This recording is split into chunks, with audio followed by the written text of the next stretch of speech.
In the spring of 1994, roughly 800,000 to 1 million people were killed in Rwanda in the span of just 100 days, a rate of killing so fast that, measured hour by hour, it outpaced even the industrialized killing of the Holocaust. Neighbors murdered neighbors. Teachers murdered students. In some cases, husbands murdered wives. By the time it ended, Rwanda's economy had contracted by more than 50%. Its infrastructure lay in ruins, and a significant share of its skilled workforce was either dead or had fled the country entirely. Now consider where Rwanda stands today in 2026. GDP per capita has climbed from roughly $150 at the moment the genocide ended to an estimated $184, an increase of nearly 700%. The economy grew 8.9% in 2024 alone, continuing a growth streak that has run almost uninterrupted for close to 3 decades. Life expectancy has risen from just 29 years in the genocide's immediate aftermath to a projected 70 years today, a 41-year gain within a single lifetime. And Rwanda's parliament now has a higher percentage of women serving in it than any other country on earth, at nearly 64%, outpacing Sweden, Finland, and every other nation typically held up as a model for gender representation. So here's the question worth sitting with before we go any further. How does a country recover from one of the fastest, most intimate genocides in modern history? A genocide carried out not by distant armies, but by ordinary people against their own neighbors, and end up, 3 decades later, as one of the most cited economic success stories on the entire African continent? And here's the harder question underneath that one, the one this video isn't going to let you avoid. Is that recovery actually what it looks like on the surface? Or does achieving it require a version of control and political silence that complicates everything you're about to hear? This is the real story of Rwanda's reconstruction, the genuine, measurable achievements, and the uncomfortable trade-offs almost nobody mentions in the same breath. If this kind of honest, complete investigation is what you're here for, hit like and subscribe right now, because this story gets far more complicated than the headline version most people know. To understand the scale of what Rwanda actually had to rebuild from, you need to understand just how total the destruction was. The genocide against the Tutsi in 1994 didn't just kill hundreds of thousands of people, it systematically destroyed the specific kinds of human capital that any functioning economy depends on: teachers, doctors, engineers, civil servants, skilled farmers, business owners. The World Bank recorded Rwanda's GDP growth collapsing to negative 50.2% compared to pre-conflict levels, one of the single sharpest economic contractions ever recorded for any nation in a comparable time frame, genocide or otherwise. Roads, hospitals, schools, and government buildings across the country were damaged or destroyed. Millions of Rwandans, both perpetrators and survivors, were displaced, either fleeing across borders or moving internally to escape the violence. Ask yourself what it actually means to rebuild a country under these conditions. It's not simply an infrastructure problem, the kind you solve by pouring concrete and stringing power lines back up. Rwanda had to rebuild a functioning justice system in a country where a significant share of the population had either participated in mass killing, witnessed it firsthand, or lost family members to it, often all 3 at once, sometimes within the same family or the same village. Conventional post-conflict justice systems of the kind, typically used in international tribunals, would have taken decades and required resources far beyond what a devastated, low-income nation could muster, just to process the sheer volume of cases. Consider the scale of the judicial backlog alone. In the years immediately following the genocide, Rwanda's prisons held well over 100,000 genocide suspects, far more than the country's court system, itself decimated by the killing of judges, lawyers, and legal staff, could realistically process using conventional trial procedures. Analysts at the time calculated that clearing that backlog through ordinary courts, using ordinary judicial timelines, could have taken well over a century, meaning grandchildren of both survivors and the accused would still have been waiting for verdicts long after everyone directly involved had died of old age. That specific, almost absurd mathematical reality is what pushed Rwanda's government towards something radically different. Rwanda's government, led by the Rwandan Patriotic Front and President Paul Kagame, made a decision early on that would define much of what followed. Rather than importing a conventional Western justice model, they revived and adapted a traditional community-based dispute resolution practice called Gakasa, meaning, roughly, justice on the grass, turning it into a nationwide mechanism for processing genocide-related cases at a scale no international court could ever have managed. Consider the alternative Rwanda was actually facing.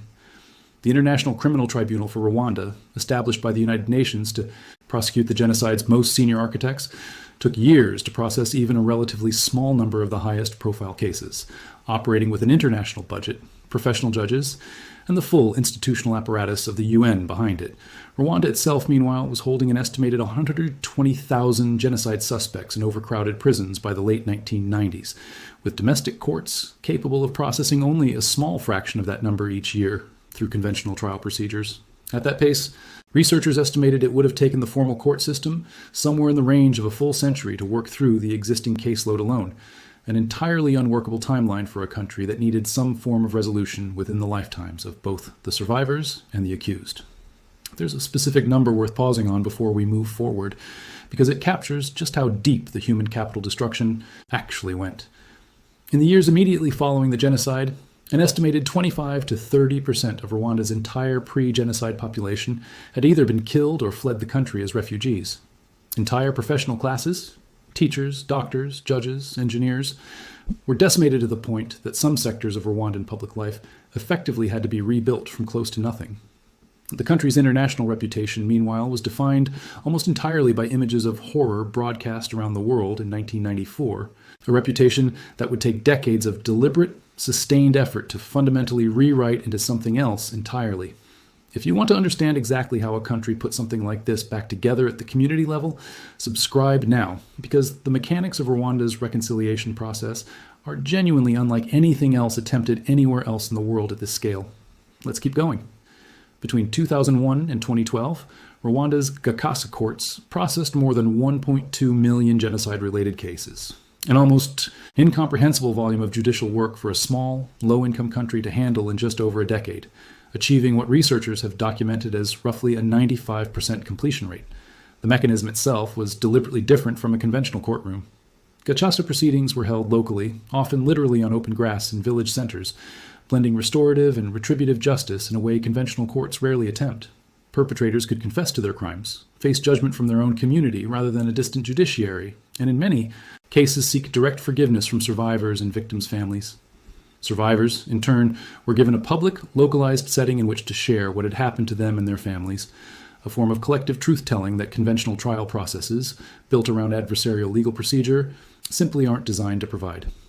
Alongside Gacaca, the government established the National Unity and Reconciliation Commission in 1999, running civic education programs like Ingando Solidarity Camps and Itarero Civic Forums, specifically designed to rebuild a shared Rwandan national identity, deliberately working to counter the ethnic categorization, Hutu, Tutsi, Twa, that had been so violently weaponized during the genocide.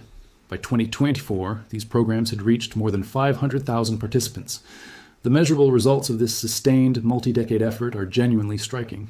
Surveys conducted by Rwanda's own Reconciliation Commission found that 92% of Rwandans expressed trust in their neighbors by 2015, a number that had actually risen further to 94% by 2024. Ask yourself what it would take to rebuild that level of interpersonal trust in any society recovering from mass atrocity, let alone one where the killing had happened between literal neighbors rather than distant, anonymous armies. Community-based sociotherapy programs, smaller, more intensive support groups designed to help both survivors and former perpetrators process trauma together, expanded to roughly 300 groups operating across the country by the mid-2020s. Tens of thousands of former combatants, many of them Hutu fighters who had fled into neighboring Congo and later returned, were processed through extensive demobilization schemes and reintegrated directly back into Rwandan communities.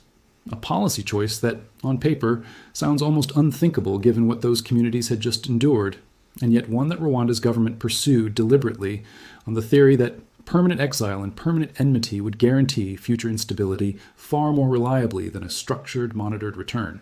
This wasn't reconciliation imposed from outside by international peacekeepers or foreign NGOs setting the terms. It was, by design, an explicitly homegrown approach, built specifically around Rwandan cultural and judicial traditions, rather than imported wholesale from elsewhere.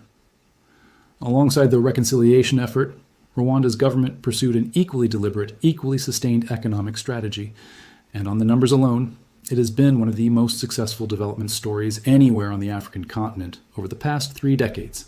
From 1996 to 2020, Rwanda's economy grew at an average rate of roughly 7 to 8% per year, a streak of nearly 25 years of largely uninterrupted growth. That momentum has continued into the present. GDP expanded 8.9% in 2024, accelerating from 8.2% in each of the 2 years before that. The government's Vision 2020 Development Plan, launched in 2000, and its successor frameworks, including the current National Strategy for Transformation, set explicit, measurable targets, transforming Rwanda from a low-income, agriculture-dependent economy into a service and knowledge-based middle-income economy with an official target of reaching that middle-income status by 2035. The sectoral shift underlying that growth has been genuinely dramatic. The services sector now contributes 46% of total GDP and grew 9% in the first quarter of 2025 alone. Manufacturing, which was essentially non-existent as a meaningful share of the economy at the time of the genocide, now accounts for roughly 15% of GDP. In agriculture, targeted interventions like the crop intensification program, launched in 2007, provided farmers with improved seeds and fertilizer access specifically designed to boost yields in a country that remains, even today, one of the most densely populated nations on Earth relative to its available arable land. Kigali, Rwanda's capital, has become something of an international symbol for this transformation, routinely cited as one of the cleanest, safest, and most orderly capital cities anywhere in Africa, and increasingly marketed by the government as a regional technology and conference hub, complete with major infrastructure investments like the new Kigali International Airport and continued expansion of the national carrier, Rwandair, specifically aimed at boosting regional and international connectivity. Healthcare access has expanded just as dramatically as the broader economy. Universal health insurance now covers roughly 90% of Rwanda's population, a genuinely remarkable figure for a country that 3 decades earlier had lost a significant share of its own trained medical professionals to the genocide itself. It's worth noting that Rwanda's growth hasn't been without genuine strain. The country's current account deficit widened to 12.7% of GDP in 2024, driven substantially by strong import demand for food and capital goods, while the Rwandan franc depreciated by roughly 9.4% against the US dollar over the same period, requiring continued multilateral lending support to manage. Rwanda also remains one of the most densely populated countries on Earth, and population growth projected at roughly 25% over the following decade poses a genuine ongoing challenge to sustaining the same pace of per capita economic gains the country has achieved so far. None of this erases the underlying achievement, but it does mean Rwanda's transformation remains, in the technical language economists use, a work in progress rather than a finished, self-sustaining success story immune to future shocks. None of this happened by accident or through simple good fortune. Rwanda's growth has been sustained through explicit, deliberate policy choices reinforced over multiple successive governments' worth of continuity, a level of long-term planning consistency that is genuinely rare among post-conflict states, many of which cycle through leadership changes and policy reversals that undermine exactly the kind of sustained, multi-decade investment horizon Rwanda's economic planners have been able to maintain. The current National Strategy for Transformation, covering 2024 through 2029, continues that same basic approach. Economic diversification away from raw agricultural exports, sustained infrastructure investment, and an explicit government target of reaching middle-income status by 2035, a goal that, based on the trajectory of the last 3 decades, no longer looks like wishful thinking so much as a genuinely plausible extension of an already established trend. We've covered the reconciliation process and the economic transformation, but there's a third dimension to this story that gets far less attention than it deserves, and it's arguably the most surprising statistic in this entire video. Subscribe now, because what happened in Rwanda's parliament is genuinely unlike anything else on Earth. Here's a fact that surprises almost everyone encountering it for the first time. The country with the highest percentage of women in its national parliament of any nation on the planet is not Sweden, not Finland, not Iceland or Norway, or any of the countries typically associated with progressive gender policy. It's Rwanda. Rwanda's 2003 constitution, drafted in the direct aftermath of the genocide, mandated that women hold at least 30% of the parliamentary seats in both chambers. That baseline requirement turned out to be dramatically exceeded in practice. By the 2024 legislative elections, women held 63.8% of seats in Rwanda's Chamber of Deputies, the lower house, and 53.8% of seats in the Senate. Rwandan women currently serve in some of the country's most senior institutional positions, including Speaker of the Chamber of Deputies, Chief Justice, and Foreign Minister. Part of the explanation traces directly back to the genocide's specific demographic aftermath. With such an enormous share of Rwandan men killed, imprisoned for genocide-related crimes, or having fled the country entirely, women became heads of an extraordinary number of Rwandan households in the years immediately following 1994, and, in the process of rebuilding their communities from that position, organized and demanded a substantially greater role in the country's political reconstruction than had existed before the genocide. Researchers studying the policy consequences of that shift point to concrete results, tracing directly back to it. Legal reforms, guaranteeing women's equal access to land ownership and inheritance and equal pay labor protections, both changes advocates directly credit to the sustained presence of women parliamentarians at this scale. Ask yourself, though, what this achievement actually means within the broader political system it exists inside. Because that question is exactly where Rwanda's story stops being a simple, uncomplicated triumph. Before we get into the part of this story that most coverage of Rwanda conveniently leaves out, subscribe now if you want the complete, honest picture rather than just the highlight reel, because what comes next genuinely complicates everything you've just heard. Here's the tension at the center of Rwanda's entire recovery story, and it's one that serious researchers, human rights organizations, and even some of Rwanda's own former political figures have spent years wrestling with. Freedom House, the independent organization that tracks political rights and civil liberties globally, classifies Rwanda as not free. President Paul Kagame won a fourth term in July 2024 with a reported 99.2% of the vote, after two of Rwanda's most prominent opposition figures, Victoire Ingabire Umuhoza and Diane Rwigara, were formally disqualified from running against him. The two candidates who were permitted to run received a combined total of well under 1% of the vote between them. Rwanda's 2003 constitution grants the presidency broad powers, including the authority to appoint the prime minister and dissolve parliament outright. And constitutional amendments passed in 2015 specifically extended Kagame's own eligibility, opening a path that could keep him in power until as late as 2034. A full 4 decades after the genocide, he is credited with helping to end.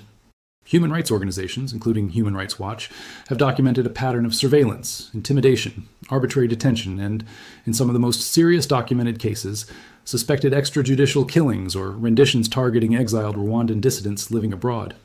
Rwanda's government has also faced substantial international criticism and formal accusations regarding its military's involvement with armed groups, including the M23 rebel movement operating in the neighboring Democratic Republic of the Congo, allegations Rwanda's government has consistently disputed, but which independent investigators and multiple governments have continued to raise. And that returns us directly to the remarkable parliamentary statistic from the previous section, because it turns out to carry its own significant asterisk. Academic researchers studying Rwanda's gender quota system, including scholars Marie E. Berry and Millie Lake, have argued that the reserved parliamentary seats have, in practice, allowed the ruling Rwandan Patriotic Front to elevate its allies to positions of political power, meaning that while the raw representation numbers are real and unprecedented, the parliament itself operates with only limited independent authority to actually check or challenge the RPF. The dominated government it nominally oversees, Diane Rwigara, the very woman disqualified from challenging Kagame for the presidency, has been direct and blunt about this exact tension in her own public statements, warning that Rwanda's celebrated gender statistics do not, on their own, mean Rwandan women who actually oppose the government hold any genuine power at all. Ask yourself how to hold both of these truths simultaneously. Rwanda's economic growth is real, independently verified by the IMF and World Bank, and has genuinely lifted millions of people out of poverty. The poverty rate has fallen from roughly 70% in 1994 to an estimated 43% today, driven partly by targeted social safety net programs like the Vision Umurenje program, which had reached roughly 1 million direct beneficiaries by 2024. The reconciliation achieved through GACASA and the sustained trust-building programs that followed is also real, and by most independent accounts, genuinely remarkable, given what the country was rebuilding from. And at the exact same time, all of it has occurred under a government that a leading international democracy watchdog classifies as authoritarian, that has disqualified its most serious political opponents from standing for election, and that faces credible ongoing allegations regarding its conduct beyond its own borders. This is exactly the kind of nuanced, complicated story that gets flattened into a simple headline far too often. Subscribe if you want more breakdowns that refuse to pick the easy, one-sided version of events. We're almost at the full picture here. So how do you actually weigh all of this together once you've seen the complete picture rather than just one half of it? There's a genuine, serious debate among researchers, policymakers, and Rwandans themselves about whether Rwanda's specific model of tightly controlled, centrally directed governance was actually a necessary precondition for the reconciliation and economic growth that followed, or whether it represents instead a fragile, personality-dependent arrangement that has simply not yet been stress-tested by the kind of genuine political transition most functioning democracies eventually have to navigate. Supporters of Kagame's approach argue that the specific, delicate work of reconciling a population where perpetrators and survivors often still live in the same villages required a level of stability and top-down coordination that a more contested, adversarial political system might never have been able to deliver during the fragile years immediately following the genocide. Critics counter that genuine, durable reconciliation cannot ultimately be built on a political foundation that silences dissent, jails, or exiles its critics, and has never actually been tested by a real electoral contest with a real chance of a different outcome. Consider the comparison researchers frequently draw between Rwanda and other post-genocide or post-conflict societies attempting similar reconstruction. Countries that pursued more conventional, internationally supervised transitional justice processes, international tribunals, truth and reconciliation commissions, modeled on South Africa's multi-party power sharing. Arrangements have, in many cases, achieved less durable reconciliation and considerably slower economic recovery than Rwanda has managed under its more centralized, homegrown model. That comparison is precisely what makes Rwanda such a genuinely contested case study in international development circles. It's difficult to argue the results haven't worked by the metrics that are actually measurable, while simultaneously being difficult to ignore the political costs those results appear to have required. Neither side of that argument is simply wrong. Rwanda's transformation over 30 years is one of the most remarkable development and reconciliation stories of the past half-century, by almost any measure you choose to apply. It is also, simultaneously, a story unfolding under one of the most tightly controlled political systems in the world today, run by a single party and a single leader whose grip on power has now extended and been constitutionally extended again, well beyond what most observers would have predicted in the genocide's immediate aftermath. Both of those sentences are true. Understanding Rwanda honestly means holding both of them at the same time, rather than choosing whichever one makes for a cleaner story.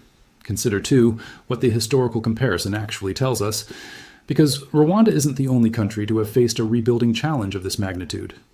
Other post-conflict and post-genocide societies, Cambodia after the Khmer Rouge, Bosnia after the Balkan Wars, Sierra Leone after its civil war, each pursued markedly different paths toward justice and reconstruction, with markedly different results on both the reconciliation and the political freedom fronts. Some prioritized international tribunals over local community processes.